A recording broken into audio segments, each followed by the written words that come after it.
Bes, bakit parang lagi kami ka-date na UTI? Parang ex mong clingy, ayaw kang tantanan?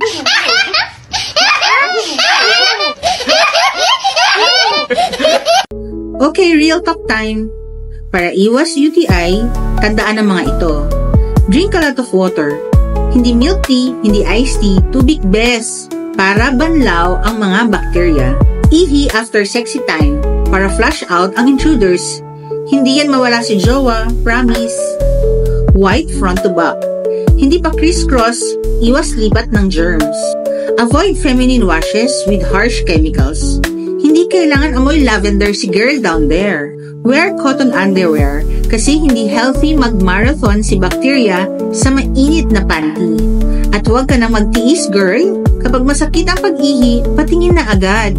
Your Kifi deserves love, care, and peace of mind. I-follow mo tong tips na to para hindi na kayo magkabalikan ni UTI. At kung kailangan mo ng OBGYN na chika-friendly pero legit, nandito ako. I'm Dr. Carla, your friendly OBGYN. Real talk lang. Just facts, care, and science.